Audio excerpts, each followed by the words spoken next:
Eh bien, cette fois, c'est parti. On va automatiser enfin notre poste de relevage avec l'atelier d'automatisme du SKW. Mais cette fois, là, on va utiliser le langage qu'on n'avait pas vu dans la vidéo précédente, le langage ST. On va commencer à faire connaissance avec le langage ST. Tout d'abord, les schémas électriques. Alors, cette fois, pour l'automatisation, on va reprendre vraiment le même schéma que la première fois, à un petit détail près. C'est que cette fois, on va vouloir commander par le sauverel notre pompe, donc comment dire, notre contacteur KM1 devra être commandé par le sauverel et non plus par le relayage.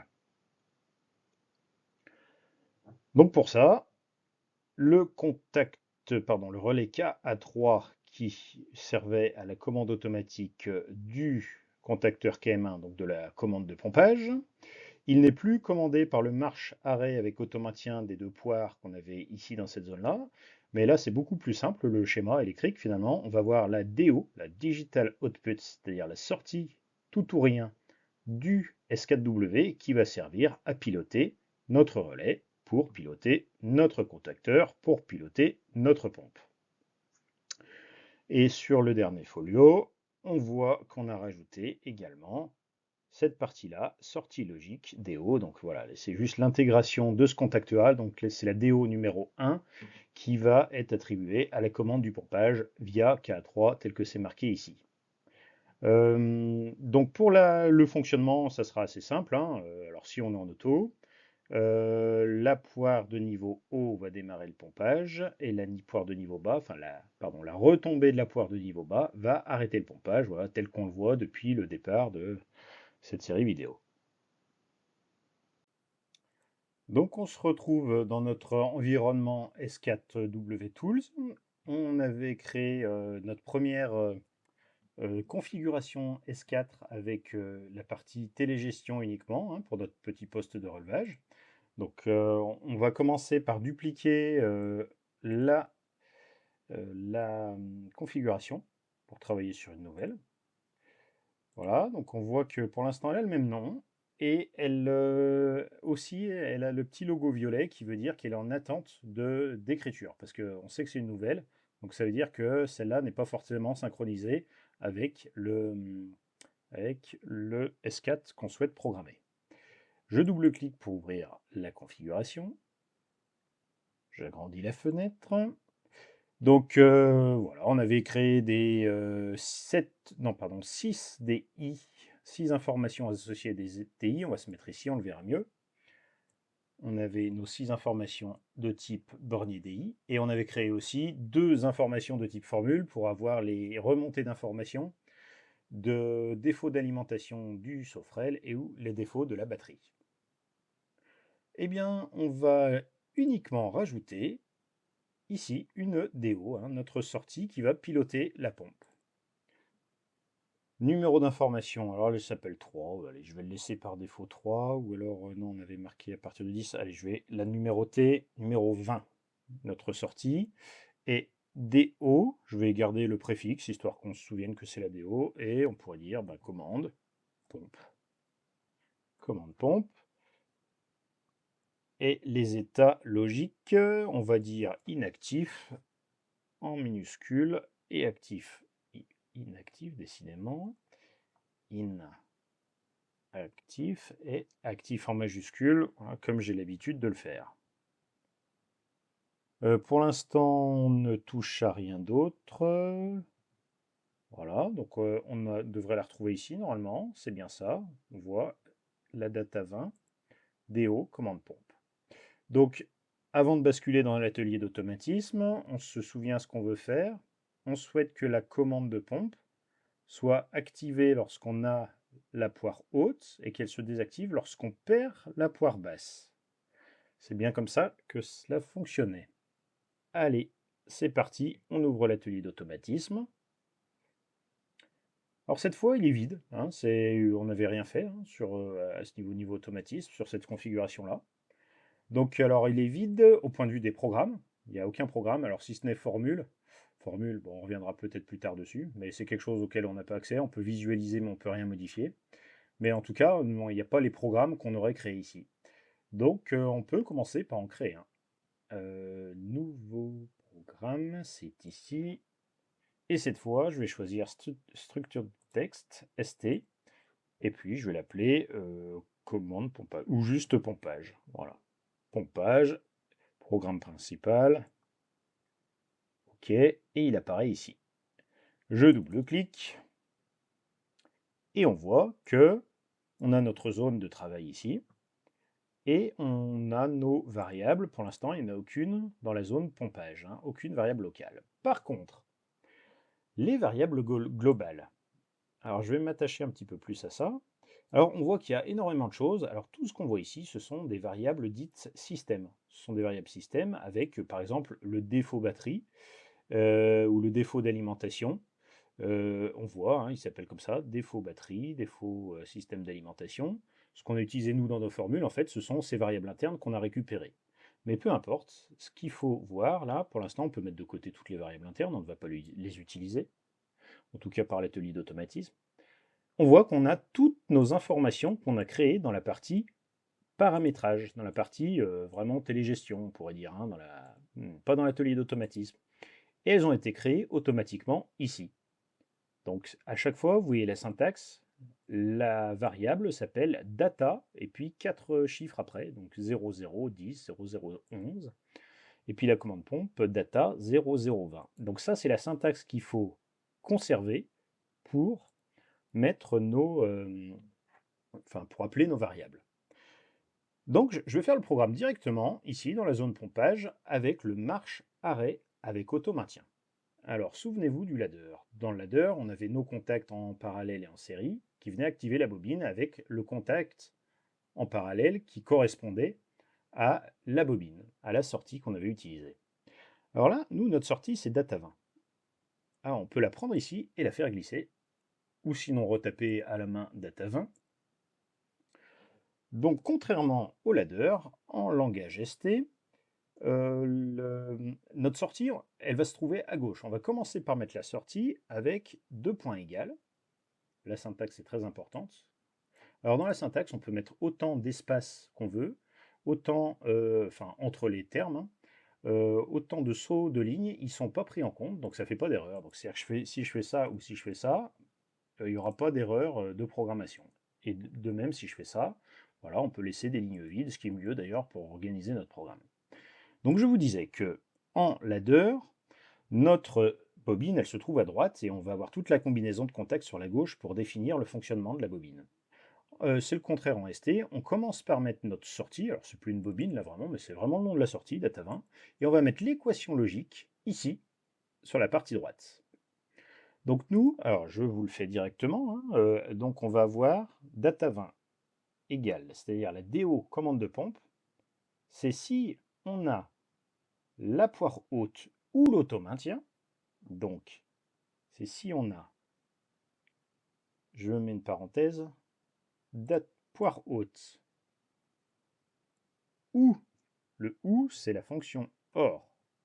On peut mettre en majuscule, alors normalement, la norme IEC 61131.3, rigoureusement, ça serait des majuscules, mais alors honnêtement, moi j'ai l'habitude de tout mettre en minuscule parce que les compilateurs les reconnaissent aussi bien, puis voilà, je trouve que ça surcharge un petit peu moins les programmes, enfin voilà, ça paraît un peu moins agressif, entre guillemets, hein, de mettre des minuscules plutôt que des majuscules, à tout va. Donc data 011 ou auto-maintien. Alors l'auto-maintien, c'est quoi là? Eh bien, c'est l'état de la sortie. Donc je fais un copier-coller. Donc j'ai fait copier-coller là, oui, alors j'ai un bouton de souris qui permet de faire ça, mais sinon CTRL-C, CTRL-V, ça marche très bien. Sinon on retape la variable, on la refait glisser. Plusieurs manières de faire. Data 20. Et la poire basse. Il faut avoir la poire basse active pour pouvoir pomper. Et dès qu'elle tombe, ça s'arrête. Donc voilà le programme qui devrait fonctionner. Et dans la syntaxe, un autre détail, hein, le point virgule pour dire la fin d'une instruction. On appelle ça une instruction. C'est-à-dire que ça correspond à une ligne, enfin un ensemble ou un réseau de contacts associés à une bobine. Voilà, ça serait ce qui serait l'équivalent en ladder. Voilà donc notre programme. On va pouvoir le tester comme on l'a fait dans les exemples de la vidéo précédente, mais avant ça, je vais mettre un commentaire. Alors les commentaires, deux manières de faire. Si on veut être sur plusieurs lignes, c'est le parenthèse étoile pour ouvrir et étoile parenthèse pour fermer. Et on peut saisir, donc là, c'est commande du pompage, par exemple. Voilà, mais quand je fais comme ça, je peux tout à fait mettre sur plusieurs lignes le commentaire. Voilà. Si je souhaite mettre un commentaire juste sur une seule ligne, je peux aussi faire avec slash slash. Je peux marquer marche arrêt avec auto maintien. Par contre, si j'appuie sur entrée, maintien, c'est mieux comme ça. Marche arrêt avec auto maintien. Et si j'appuie sur entrée, là c'est plus un commentaire. Donc là, on n'est plus en vert. Donc le code couleur est bien utile, hein. Quand on est en vert, c'est que c'est quelque chose qui n'est pas du tout exécuté par le programme, mais c'est un commentaire. Donc là, c'est un des avantages indéniables du ST, c'est qu'on peut mettre énormément de commentaires très facilement. On met du texte, donc il ne faut pas hésiter à commenter ce qu'on fait. Marche arrêt, donc là de la pompe, avec auto-maintien. Donc on a fait notre programme. On va voir s'il n'y a pas d'erreur. Donc pour ça, je vais commencer par checker, c'est-à-dire vérifier s'il n'y a pas d'erreur de syntaxe. Alors, il faut que je déploie la zone ci-dessous, parce que c'est ici que ça se passe, là, pour l'analyse des erreurs. C'est bon, aucune erreur détectée. Je peux compiler également. Voilà, compiler, c'est-à-dire qu'il transforme ça en langage machine. Et une fois que j'ai compilé, on peut exécuter. Alors, exécuter, pardon, c'est pas exécuter. Là, c'est comme il me propose de me connecter, exécuter. Moi, c'est simuler. Donc, travailler sur mon PC, sur le logiciel uniquement. Lancer. Voilà, il ne recompile pas parce qu'on l'a déjà fait. Donc, on voit que les états s'affichent ici. Et on peut, comme précédemment, on peut simuler nos entrées et nos sorties. Donc, je vais arranger au milieu les colonnes. Donc poire basse, poire haute, commande pompe. Alors on est bien en run, ici on voit. Je vais commencer pour faire une simulation rigoureuse par activer la poire basse. Elle est activée, il ne se passe rien, c'est normal. Mais par contre, dès que notre poste arrivera en niveau haut, là on voit, il active la sortie, c'est-à-dire la commande de pompage, la data 20. Donc ça veut dire que physiquement, ce qui est associé à la data 20, donc la DO commande pompe, va se fermer. Et lorsque la poire haute va retomber, le pompage continue, c'est bien ce qu'on souhaite, et s'il continue, c'est grâce à ce ou data 20, c'est-à-dire le contact d'auto-maintien qui est en parallèle, voilà, mais on le voit sous cette forme-là. Et par contre, le pompage va s'arrêter lorsque on va perdre le data 10, c'est-à-dire la poire basse. Et c'est bien ce qui se passe. Donc, on peut refaire un petit cycle pour tester. D'abord poire basse, poire haute, ça commence à pomper. On perd la poire haute parce que le niveau baisse, ça continue de pomper. Et quand on perd la poire basse, ça arrête. Donc, on a bien quelque chose qui fonctionne comme on le souhaite. C'est très bien. Je vais quitter ça. Alors, une remarque. Quelque chose qui ne plaît pas vraiment. Quand on lit ça, eh ben, c'est pas clair du tout. Parce que data 20, data 11, data 20, data 10, qu'est-ce que c'est? Alors, on a la réponse ici. On l'a à côté. Mais c'est une très mauvaise idée de faire un programme avec des variables qui ne sont pas explicites, parce que ça rend les choses illisibles. Et une des qualités d'un programme automate, c'est qu'il soit lisible, même pour les autres qui vont le reprendre, mais même pour vous, si vous revenez quelques jours plus tard, quelques mois ou années plus tard, eh ben vous allez vous mordre les doigts à devoir associer à chaque fois data 20, c'est quoi, data 11, c'est quoi, data 20, donc qu'est-ce que c'est que cette histoire, quoi. Eh bien, une solution pour ça, c'est les définitions globales. Et vous voyez qu'ici, une définition globale, on va utiliser les définitions globales, c'est un outil qui permet de renommer, donner un nom à nos variables.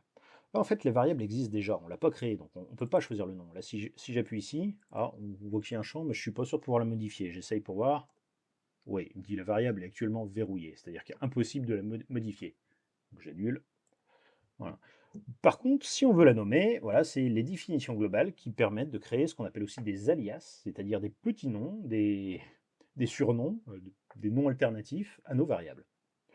Pour ça, définition globale, j'appuie là, ça ouvre un champ libre. Alors là, le mot qui va bien pour ça, je vous le donne, c'est define. C'est ce qu'on appelle faire un define. Donc je fais un dièse, donc c'est touche algébre dièse. Define. On dit le nom qu'on souhaite mettre. Donc là, je vais donner di.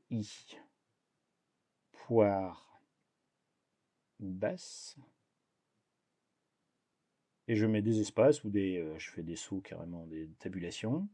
Data 0, 0, c'était la 10, celle-là. Et je vais faire pareil pour la poire haute. Donc, copier, coller. Poire haute, c'était, j'aligne ça, pour que ce soit plus joli, mais c'est pas du tout obligatoire.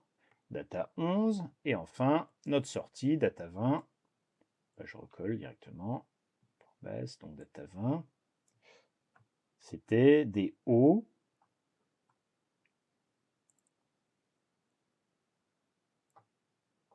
Commande. Pompage.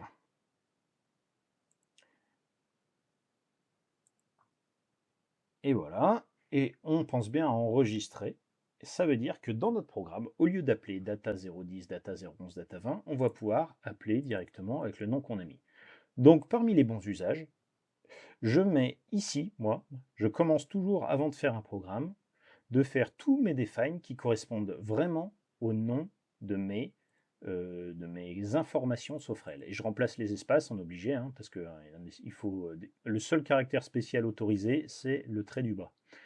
Donc je remplace les espaces par des traits du bas, et quand je vois quelque chose de ce type-là, hein, des variables avec des espaces comme ça, je sais que c'est derrière une définition globale qui me l'associe à un autre nom de variable. Et ça va rendre le programme beaucoup plus lisible. Alors pour ça, alors je vais commencer par copier. Voilà, je fais copier commande pompage et je vais remplacer dans mon programme. Alors on voit, si je veux l'exécuter là, ou le tester, je vais le compiler, il n'y a pas de problème, hein, il n'a pas changé. Donc data 20, le compilateur reconnaît bien ces variables. Maintenant, si je mets ça à la place, donc data 20, je remplace data 20 par ces deux ici, je recompile pour voir. Voilà, aucune erreur détectée, donc c'est-à-dire que le programme a bien associé, lorsqu'il voit DO commande pompage, il va lire dans les définitions globales et l'associer à la data 10. Et alors, je vais faire pareil avec les autres informations. Donc, poire basse et poire haute, copier. Poire basse, elle est là. Et puis, par haute, elle est là. Pour aller plus vite, je vais faire comme ça et je vais changer haute. Haute. Et je vais compiler. Voilà. Compiler. Voilà. Il la connaît bien. Donc, je peux tout à fait exécuter mon programme comme cela. Et là, quand on voit ça, ben, on sait tout de suite ce qu'on est en train de commander. Commande pompage, des poires hautes ou des commandes pompage. Donc là, celui qui a un peu l'œil habitué, vous, j'espère bientôt, si ce n'est pas déjà le cas, ben, on voit tout de suite automaintien. Et des poires basses. Mais bon, après, on verra qu'il y a d'autres manières d'écrire ce même programme, là, sous des choses un peu plus visuelles, plus simples éventuellement. Mais ça, c'est au jugement de chacun. J'enregistre bien. Voilà, donc ça veut dire que ce programme-là, il peut être transféré et testé. Et lorsque les entrées DI seront vues comme actives, alors là, la DO sera commandée et on aura quelque chose qui fonctionne tout à fait.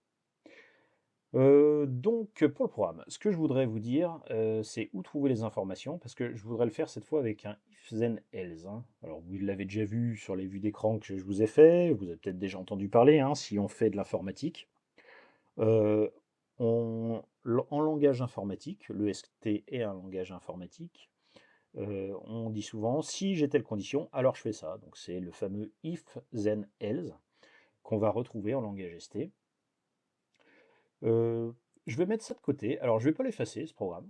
Je vais simplement le mettre en commentaire. C'est-à-dire que si je le mets en commentaire, c'est comme si il n'était pas exécuté. Donc, c'est comme s'il disparaissait, mais ça permet de garder une trace. Donc, ça aussi, c'est un bon réflexe aussi. Plutôt que d'effacer les choses, quand on fait des petites modifications, ben, on passe quelque chose en commentaire ou pour faire des essais aussi.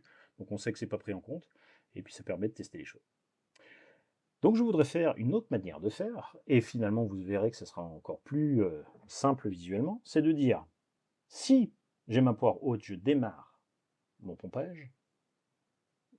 Je vais l'écrire tout simplement. If des poires hautes, je le prends ici, ça met l'intérêt de le garder aussi, hein, c'est que copier-coller. Si j'ai ma poire haute, alors, zen, je démarre mon pompage. Alors comment je vais dire ça? Je vais dire D aux commandes pompage, je le mets toujours à gauche, et je lui attribue la valeur vrai. Vrai, en anglais, true. Alors, ouais. Voilà, j'ai fait une erreur sur majuscule minuscule, mais je le dis, le langage ST, que vous mettiez, que ce soit les noms, comme ça, comment on dit, les codes, les mots normalisés ou les variables, que vous mettiez une majuscule ou minuscule, il considérera la même variable ou le même mot. Ça ne change rien. Donc le trou, je peux le mettre tout en majuscule, tout en minuscule, ça ne change rien. Voilà. Après, c'est bien d'être un peu cohérent dans un programme, ça fait toujours plus propre. Si on met des majuscules, autant en mettre de partout, ou inversement avec les minuscules. Donc la syntaxe, si je la pars haute, alors, et là je fais tout ce que je veux faire, moi je veux faire qu'une chose, c'est démarrer mon pompage. Et pour dire que on a terminé notre structure conditionnelle, et je mets end if, voilà, c'est-à-dire qu'on peut passer à autre chose. Donc là, ce qui sera en dessous, ce sera plus sous condition d'avoir la poire haute. Ça sera exécuté quoi qu'il en soit. Et pour arrêter le pompage, qu'est-ce qu'il faut avoir? Ben, il faut perdre la poire basse. Donc ce que je vais dire, c'est si je n'ai pas la poire basse, if not poire basse, then, qu'est-ce que je vais exécuter? Je vais exécuter, copier, coller, commande, égale false, égale fausse. On arrête la commande de pompage et fin de la commande conditionnelle en if, end if. Ah, vous voyez, il n'est pas en bleu. Ça me fait sauter aux yeux qu'il y a une erreur. Quelque chose de bien pratique, ça aussi. Je compile pour voir si tout va bien. Oui, tout va bien. Aucune erreur détectée. Et eh ben, je vais simuler mon programme en passant par là. C'est parti, simulation. Alors vous voyez que déjà, il nous dit notre poire basse, pour l'instant, c'est vrai. Il me dit que ma condition est vraie. Donc, en tout là, dans l'exécution de notre programme, qui est fait plusieurs fois par seconde, je réexpliquerai un moment hein, l'histoire des cycles automates, c'est très important pour comprendre le comportement d'un programme. Mais là, sachez que le programme, il tourne en boucle en permanence, plusieurs fois par seconde. Donc là, il teste la poire haute, il la voit fausse. Donc il ne fait pas ce qu'il y a en dessous, il saute. Par contre, il voit que la poire basse, euh, que note la poire basse, pardon, ça c'est vrai. On n'a pas la poire basse. Donc note la poire basse, c'est quelque chose de vrai. Donc ça veut dire qu'à chaque tour d'exécution, il dit commande pompage égale faux. Donc là, en fait, on force à zéro à chaque cycle automate, à chaque tour automate, il est en train de dire mets à zéro, arrête le pompage, arrête le pompage, arrête le pompage. C'est pas grave. Voilà. On n'est pas obligé de mettre à zéro uniquement quand ça en marche. Hein. Donc c'est une programmation, même en ladder, hein, le principe est le même, c'est que les choses sont exécutées systématiquement. Il faut juste faire en sorte d'exécuter ce qu'on souhaite exécuter au moment où on le souhaite. Donc, la simulation des poires basses. Donc, on va commencer par dire qu'on a la poire basse. C'est vrai. Donc là, on voit au passage que notre condition d'arrêt devient fausse. Je démarre, pardon, j'active la poire haute. Le pompage démarre. C'est grâce à cette condition if. La poire haute est vraie, donc la commande de pompage devient vraie. On active le pompage. Et si la poire haute s'arrête, false, eh ben le pompage, il reste. Alors là, je reviens dessus. Cette condition est fausse, donc il ne fait pas la mise 1. Cette condition est fausse aussi, parce que je n'ai pas encore perdu la poire basse, donc il ne fait pas la mise à 0. Donc qu'est-ce qu'il fait le programme? Eh bien, réponse, il fait rien du tout. Enfin, si, il teste nos conditions, mais vu que aucune condition n'est actuellement active, eh ben, il exécute aucune commande, ni celle-là, ni celle-là. Et il boucle comme ça, jusqu'à avoir une des conditions qui devient vraie pour faire quelque chose. Donc la condition suivante, ça va être de perdre la poire basse. Je perds la poire basse, false, et là, la commande de pompe s'arrête. Voilà votre premier programme avec la structure très classique de ifs and else. C'est vraiment la base du langage ST, hein, cette condition. Alors au départ, ça peut un petit peu, ça peut surprendre un petit peu. C'est une logique un peu spéciale. Mais en fait, si on y pense bien, ben, on écrit en langage ST comme on parle. C'est-à-dire, si j'ai la poire haute, je démarre mon pompage. Si je perds la poire basse, j'arrête mon pompage. C'est ni plus ni moins ce qui est marqué là. Alors en anglais, avec une syntaxe bien spécifique aussi, il y a plein de détails. Le deux points égal pour dire l'affectation, hein, comme on l'avait déjà en haut. On a le point virgule pour bien dire que pour dire que c'est la fin d'instruction, l'instruction est terminée, après on passe à une autre. Le endif pour clore la boucle, enfin la structure conditionnelle en if. Ouais, donc la syntaxe est un peu lourde au départ, qu'on ne connaît pas, mais comme toujours, hein, quand c'est un nouvel outil. Mais finalement, la logique d'écriture, elle est très très intuitive après quand on connaît un peu cette syntaxe. Alors, je vous montre quelque chose aussi là, c'est que si on oublie des choses, hein, par exemple le grand classique, on oublie le point virgule. Vous voyez que quand on check notre programme, pardon, il nous dit une erreur. Alors, il y a des choses bien et pas bien. C'est-à-dire qu'il nous dit une erreur. Alors ça peut, là, il nous dit qu'il y a un problème endif attendu après une assignation. Mais en fait, il attend l'endif parce qu'il ne voit pas la fin de l'assignation. Donc, s'il faut se dire, là, ce que l'important là-dedans, c'est la zone où se trouve le problème. Mais ça se trouve autour. Donc là, en fait, il voit le endif trop tôt, donc il ne comprend pas. C'est juste qu'on n'a pas mis la fin d'instruction. Donc là, en fait, l'erreur, elle n'est pas sur la ligne 10, mais elle est sur la ligne juste avant pour dire qu'on a fini l'instruction. Voilà, donc là, c'est perfectible hein, leur système d'analyse des programmes. Mais en tout cas, ça vous dit quand il y a des erreurs et dans quel coin elles sont. Donc ce qui est honnêtement assez suffisant la plupart du temps. Après, on regarde autour, on regarde avant, on regarde après, puis on se rend compte qu'il y a un problème. Souvent, c'est le genre de détail qui manque. Ou sinon, une erreur dans une variable, hein, si je une faute de frappe, là, je reteste, eh ben, il me dit commande pompe jeu inconnu, symbole inconnu, voilà. Et après, il me trouve d'autres erreurs qui en découlent. Parce que vu qu'il ne connaît pas ça, bah, il ne trouve pas le NDIF non plus, voilà. Donc, il faut regarder au départ. Et souvent, quand on règle un problème, bah, en fait, on règle trois lignes d'un coup. Parce que voilà, là, il comprend mieux ce qui se passe et il sait mieux analyser le programme une fois qu'il reconnaît la variable. Et bien voilà. Et avant de terminer, une chose importante, c'est que tout ça, quand on a l'habitude, ça va, comme je disais, mais quand on n'a pas l'habitude, comment faire? On peut aller chercher sur internet, mais beaucoup plus intéressant que ça, le réflexe à avoir, c'est l'aide, bien sûr. Donc je vais vous dire, on va trouver ça, par exemple le NDIF, vous vous souvenez plus, en minuscule, majuscule, ça je vous ai dit que ça n'avait pas d'importance, mais est-ce que le trait du bas, c'est un trait du milieu, est-ce qu'il y en a un? Voilà, l'histoire du zen, parce que des fois on oublie le zen. Si j'ai ça, alors je fais ça, mais des fois on oublie de dire alors, quoi. Alors, justement, sommaire. Donc deux grandes rubriques, comme je vous l'ai déjà dit une fois, je crois. Langage de programmation, là on est vraiment dans le langage de programmation.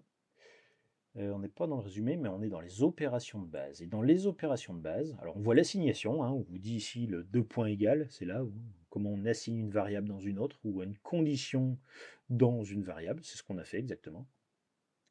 Mais là, ce qui va nous intéresser aussi, c'est cette ligne-là, vous voyez, if then else, et ben ça vous dit la syntaxe. Vous voyez que là, dans les exemples, tout est en majuscule. Donc, pour bien faire, hein, normalement, il faudrait en langage ST tout mettre en majuscule. Donc, if then else, voilà, énoncé. Une expression booléenne, c'est-à-dire le test. Et puis si cette expression est vraie, alors on fait un énoncé, c'est-à-dire une ligne d'instruction. Voilà, vous avez plusieurs exemples. Alors, j'ai fait le if then. L'exemple qu'on a fait là à l'instant, il n'y a pas le else, il n'y a pas sinon. Si on a une condition, on fait quelque chose, sinon on fait rien.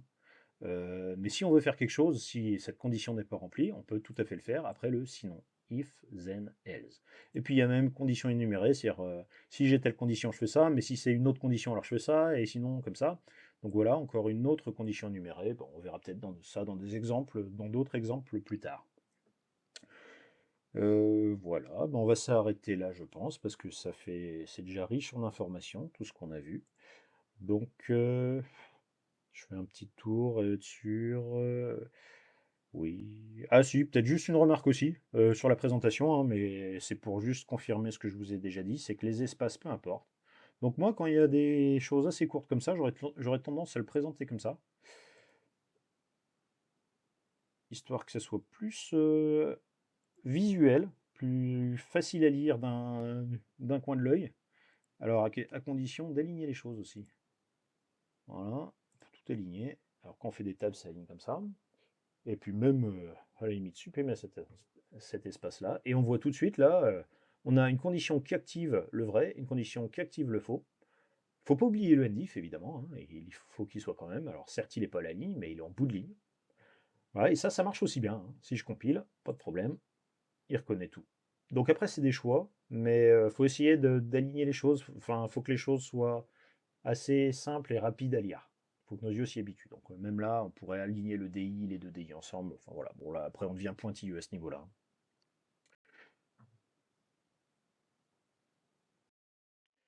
Et ça sera donc tout pour cette vidéo. Euh, on a vu beaucoup de choses encore, hein. Alors beaucoup de notions sur l'atelier d'automatisme, l'initiation au langage ST, les structures en if qui sont des structures de base. Voilà.